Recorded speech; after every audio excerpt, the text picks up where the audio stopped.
صدق كسومالي الله سعودان ديمه اللي نقولها وحكمدا ميد عربت نقوليهين ودنا ده نقوليهين إيه هي ده نقوليهين أو كسب بالعامة دوري اللي حدنكي إلى سجع شنادي marka maanta waxaan isugu yeernay anaga kuwa kala dhan soo dhameynay waan idin ka warramay baananka African Development Bank World Bank iyo IMF inaan hore ula hadalay inaan qaraar isla gaadhnay inay deemaha intoodii badnay dhaafeen wixii kalena la habeeyay qoladii kale naadiga Paris looranayay iyagana waa tan idin ka warramay inay wax badan dhaafeen wixii kalena habeeyeen marka imika waxay noqotay waqtigii la sheekaysan lahaa carabta ee loo leeyahay kuna tiini daayeen iyagu lacagaha ay nagu leeyihiin institutionska iyo dawladuhu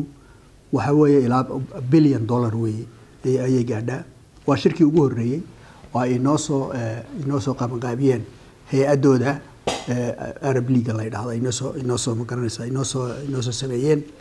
marka halkan 3 saacadood dhowdhow ayaan wada hadlaynay waxa ka soo qayb galay hay'adaha kale ee internationalka World Bank iyo IMF ta iyo African Development Bank way ka soo qayb galeen ayaguna waxa ka soo qayb galay hay'adahooda ka soo qayb galay runtii wasiiradii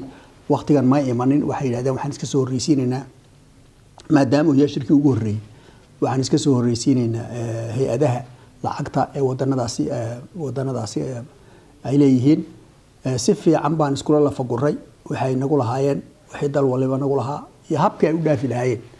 anagu xagga yaga waxaan leenahay waxa weeyaan waxaad sameeynaysan wax ka wanaagsan waxa adduunyada kala sameysay leena waxyaalo fara badan ayaa inaga dhaxeeya waxay sameeyeen waxa weeye waxa IMF sameysay waxa weeye waxa World Bank ku sameeyay waxa weeye idinku wax ka wanaagsan baa la idinka rabaa marka si fiican bay u hadleen si fiican bay u qadarin u siiyeen sida ay Soomaaliya uga soo kabanayso dhibaatooyinkii